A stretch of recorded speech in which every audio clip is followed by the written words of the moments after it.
তুমি যাকে সুরদাস বলে জানো, সামনের পূর্ণিমায় সে আসলে সব ব্যবস্থা করে রাখি। এখানকার বৌদ্ধ মঠে থাকে। গুণাঢ্য শোনো প্রদ্যুম্ন, একটা গোপন কথা আছে। কার্যসিদ্ধির জন্য মিথ্যে না, তুমি নাকি বাঁশিতে মেঘমল্লার আলাপ করতে পারো।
আমি সুরদাস, তোমার নাম প্রদ্যুম্ন কি?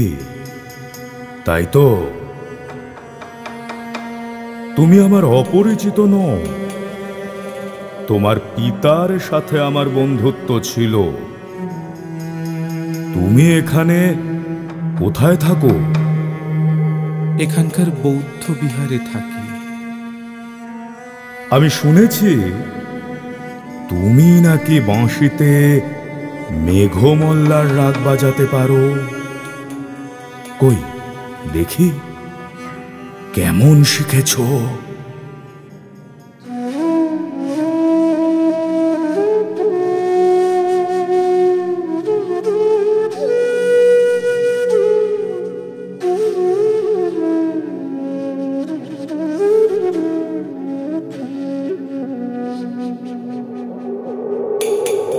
বাহ বাহ বাহ, চমৎকার।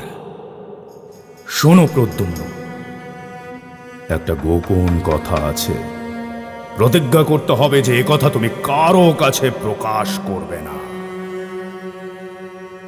নদীর পাড়ে প্রাচীন সরস্বতীর ঢিপিতে আষাঢ়ী পূর্ণিমায় বাঁশিতে মল্লার রাগ বাজালে দেবী সরস্বতী আবির্ভূতা হবেন। তবে যে বাঁশি বাজাবে তাকে অবিবাহিত হতে হবে।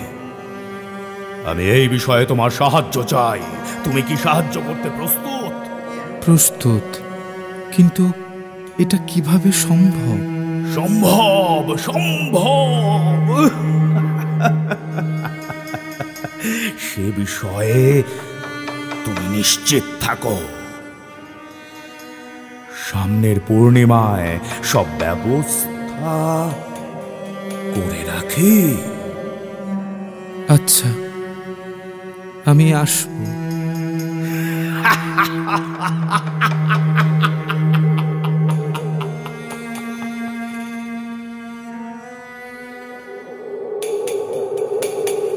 আষাঢ়ী পূর্ণিমার রাত।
তুমি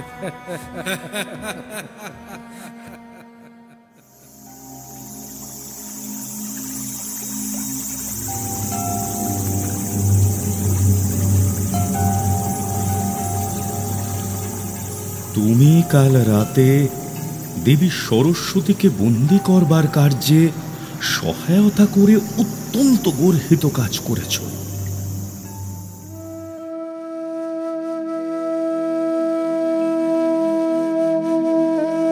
যাকে তুমি সুরদাস নামে চেনো, জানো কি তার আসল পরিচয়?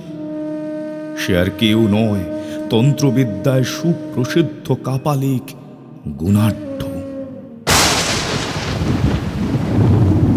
নিজ কাম চরিতার্থের জন্য মিথ্যে পরিচয়ের আশ্রয় নিয়ে তোমায় সম্মোহিত করে তার কার্যসিদ্ধি করেছে।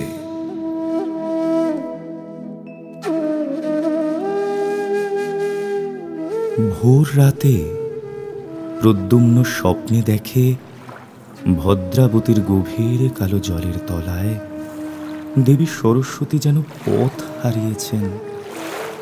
তিনি যতই উপরে উঠবার চেষ্টা করছেন, জলের ঢেউ তাকে ততই বাধা দিচ্ছে।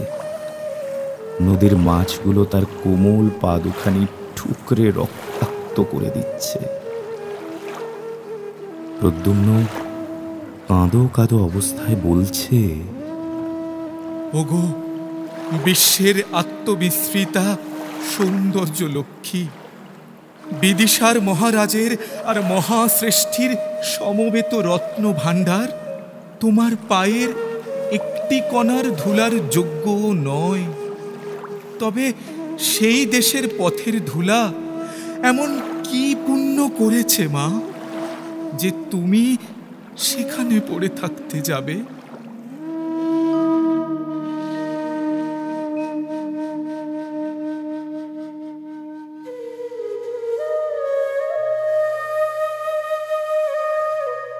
তুমি এখানে, আমি আমার এই কার্যকলাপের জন্য অনুতপ্ত। প্রায়শ্চিত্ত করবার উদ্দেশ্যে আমি আমার এক গুরুর কাছ থেকে এক বীজ মন্ত্র শিখে এসেছি। সেই মন্ত্রপুত জল দেবীর গায়ে ছিটিয়ে দিলে তিনি বন্দি দশা থেকে মুক্ত হবেন, ফিরে আসবেন স্বমহিমায়। কিন্তু কিন্তু যে এই কার্য করবে সে চিরকালের জন্য পাষাণে পরিণত হবে। কই কই আমায় দিন, আমায় সেই মন্ত্রপুত জল দিন তবে।